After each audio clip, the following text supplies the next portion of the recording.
As an ambassador for peace, I've been able to connect to a world of men and women all dedicated to the work of peace building.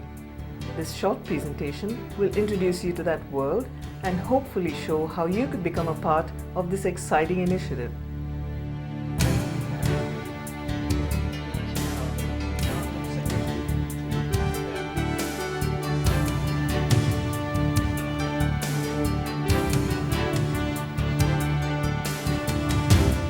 I like the idea of ambassadors for peace because ambassadors carry messages and they also break the diplomatic barriers. Well, I think the whole idea of an ambassador for peace is such a great idea because an ambassador, that's just their job, that's all they do.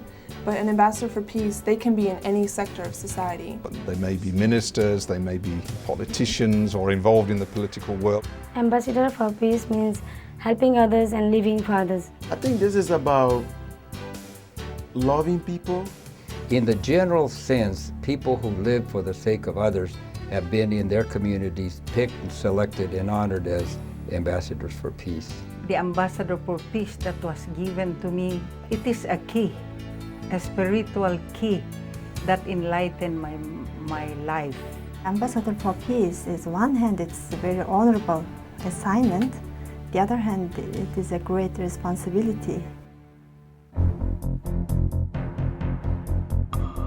The Ambassadors for Peace Network, an incredible network of leadership, talent, expertise, erudition, preparation, all over the world. I am Minister of Education and Community Development in my country. So at this moment, I'm reforming our education system. I deeply involved myself in the national agenda, deeply involved myself in serious politics, deeply involved myself in grassroots campaigns. I'm a journalist. Journalists is very important to play the main role to create a healthy society. I co-host a radio program called Hagar Fikr, or Voice of the Patriots. It addresses peacemakers per se. I work between the non-Aboriginals and Aboriginals in Canada, and we've been doing a lot of work on healing and reconciliation. I work very hard in trying to develop ways of rehabilitating criminals to help them avoid engaging in criminal conduct in the future. We do humanitarian work in developing countries. This improves cultural understanding, faith understanding, and intercontinental understanding between different races. We are legislating about the army. Our army is one that can integrate themselves in the peace missions of the United Nations with success. The President of Burundi has been doing contacts with leaders in the region so that we can create harmonious regional integration. Now Burundi is considered as a country of peace because of the President's implementation of the vision and as ambassador of peace.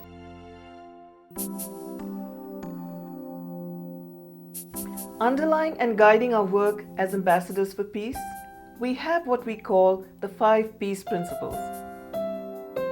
We are one human family created by God, the ultimate reality. We are children of the one God, and we're all brothers and sisters of one family, the human family. The highest qualities of the human being are spiritual and moral in nature. The universe is encompassing not only the physical realm, but also the spiritual realm. And in the spiritual realm is the world of mind, of a heart. The family is the school of love and peace. Family institution is a cornerstone to our society. When family is shattered, the health of nation is shattered. Living for the sake of others is the way to reconcile the divided human family. If I'm able to live for the other, that in itself will bring every other thing into place. Peace comes through cooperation beyond the boundaries of ethnicity, religion, and nationality. And that means tearing down the borders between people that make them go to war. To be an ambassador for peace is as much a recognition of the individuals who've done something good beyond themselves for the community or for their nation or for their religion or for interfaith. But it's a lot more than that. It is A model of leadership and governance rooted in a simple principle, living for the sake of others, a core principle of the Universal Peace Federation. The way to create a peaceful world, it is living for the sake of others. And first discover yourself, and then cooperate with others, and respect others, understand others. In a way, it's a very simple concept. But as we know from our own lives, our own relationships, and the reality of war and conflict in the world, doing that, living that way, is not such a simple thing.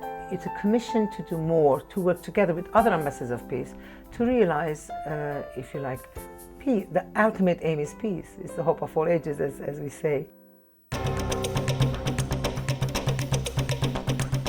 The world is a tired old world. It needs to have people who feel dedicated and or obligated to live for the sake of others. And the Ambassadors for Peace program provides a really excellent vehicle for that. To make peace, you really have to understand how to be a leader. You have to take responsibility for peace. We're trying to create a community, not a bureaucracy, but creating actually a movement of volunteers, of activists who are seeking to serve the world. There's more and more people that are becoming ambassadors for peace, and it looks like this wave that's just getting bigger and bigger and spreading across the globe. Thank you for taking a moment to look at this brief presentation. Peace is not something that will come about all by itself. Peace has to be built step by step, and that takes effort. It's also crucial at this time that we work together.